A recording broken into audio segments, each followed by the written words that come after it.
สบายดีพี่น้องต่างหลายมื้อนี้ขอยเก็บภาพบรรยากาศงามๆอยู่งานฉลองวัดบ้านคอนเมืองเงินซึ่งเป็นบ้านที่กินดินที่เกิดของข่อยเองและตอนนี้ก็เป็นเวลา 1 โมงข่อยก็แต่งตัวนุ่งโคใหม่ใส่โคงามแล้วก็ที่มื้อวัดมาฮอด2ไอ้น้องเนี่ยบ่รอซามุ่งหน้าเข้าไปหาโรงทานเลยมื้อนี้ก็มีโรงทานหลายมีสะปะสะปิข้าวผัดโคมีข้าวต้มข้าวนมน้ำดื่มน้ำหวานโรงทานหลายแห่งมื้อนี้หลายคนก็มากะเกมแต่1 โมงขบวนแห่แม่นเพิ่นจะแห่อยู่ที่3 โมงบุญบ้านลือซาวลือแต่ละคนก็แต่งตัวจัดเต็มทุกคนเลยคนใดก็มีคนงามคิงบางห่างหน่อยหน้าวัดเพิ่นก็ตกแต่งโดยตุ้มแล้วก็ดอกเข้มตามคอนเซ็ปต์ของคนลืองานนี้ก็คิดว่าที่บ่ได้มาแล้วเพราะว่าช่วงนี้มีเวียกหลายแต่ก็โชคดีที่บุญหลายสายยาวได้มาฮอดมาถึงอันนี้ก็เป็นเวลา2 โมงบรรดาเฒ่าแก่แล้วก็คนเจ้าบ้านแล้วก็ต่างเมืองต่างแขวงเพิ่นจะมาแห่กันโฮมวัดเพิ่นจะแห่อ้อมวัดอยู่3 รอบหลังจากนั้นจะไปรวมตัวกันแห่รวมมาแต่โรงเรียน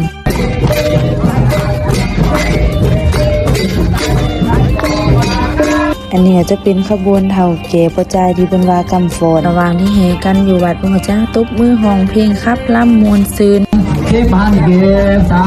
ธุมาอีกแล้วบรรดาน้องไม่ยิ้มก็ไปร่วมตัวกันเพื่อจะฟ้อนแห่ขบวนมาแต่กลางบ้านเลยหลายคนก็งามมื้อนี้ก็แต่งตัวจัดเต็มทุกคนใดๆกองทัพก็ต้องเดินโดยทองอาหารก็จะเป็นอันอื่นไปบ่ได้นอกจากลาบแดงแกงหอลาบนี่เพิ่นจะค้นไว้รับแขกแก้วก็หมายถึงแขกที่มาแต่ต่างบ้านต่างเมืองหลังจากเสร็จสิ้นพิธีเพิ่นจะมีการกินข้าวสามัคคีมื้อนี้ตั้งแต่ผู้เล็กเด็กน้อยจนคนเฒ่าก็จะใส่สุดหรือจัดเต็มหมดเลยเวลาที่ทุกคนรอคอยก็มาฮอด3 โมงเพิ่นก็เริ่มแห่ขบวนที่มาคนที่ก็เป็นขบวนเฮือสะเปาที่มีพระสงฆ์สามเณรขี่ระหว่างที่แห่เฮือสะเปามาเพิ่นก็หวานฝนหาแก้วมาพร้อมขบวนแห่ของพ่อออกไม่ออกศรัทธาต่างหลายก็ยาวจนสุดหูสุดตาแต่หลายบ้านหลายเมืองบรรยากาศตัวจริงเป็นบรรยากาศที่ตื่นตันใจแล้วก็ประทับใจสุดๆงานบนพระเจ้าหรือว่าสมโภชพระเฮิงได้ก็ที่มีเตอหนึ่งเกิดมากำลังหันเตอเดียวหลายคนก็ตั้งอกตั้งใจเตรียมงานก็ออกมาจัดเต็มแบบในคลิปนี่เลยจากขบวนปอออกไม่ออกต่างหลายก็เป็นขบวนฟ้อนแห่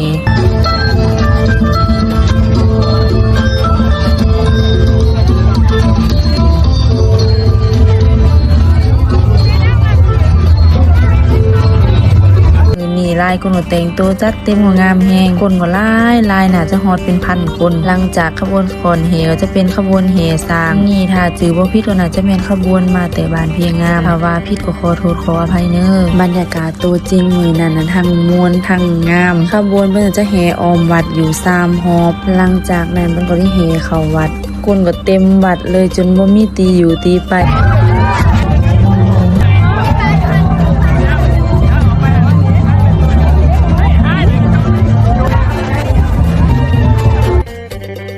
ภาพบรรยายเนาะว่ามวลสำใดหลังจากแห่แล้วเพิ่นก็เอาต้นกันมาวางไว้หน้าวิหารเพื่อประกอบพิธีต่อไปส่วนทางหลังวัดก็ยังคึกคืนเหมือนเก่าอันนี้ก็เป็นโรงทานมาแต่ไทยเป็นเยวัฟเฟิลแล้วก็มีจือลูกจีนมาฮอดเอาเร่งๆเนี่ยหลายคนของมันที่บ่ทันหันแรงมาเพิ่นก็เกมอีสมโพธิพระอันนี้ก็เป็นคันโลงที่เพิ่นนิใจบวชพระเจ้าส่วนบรรยากาศข้างวัดก็เต็มไปโดยแขกแก้วแขกต่างบ้านที่ค่อยว่าเนี่ยเพิ่นก็มานั่งกินข้าวตัดภาพมาตั้งในวิหารเพิ่นก็ตั้งข้าวเหมือนกันคำมาเพิ่นก็ลืมสูตลอดคืนเลย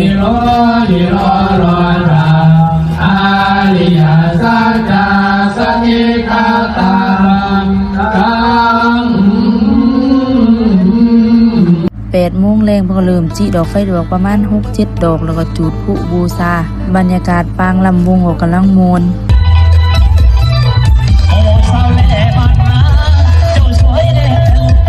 อย่าแปลกใจว่าข่อยยังถ่ายคลิปได้ละเอียดขนาดนี้เพราะว่าเฮือนข่อยติดกับวัดนี่ก็อิ่มบุญอิ่มใจคลิปนี้ก็ยาวแฮงขอบใจทุกคนที่พอคลิปจนจบเน้อ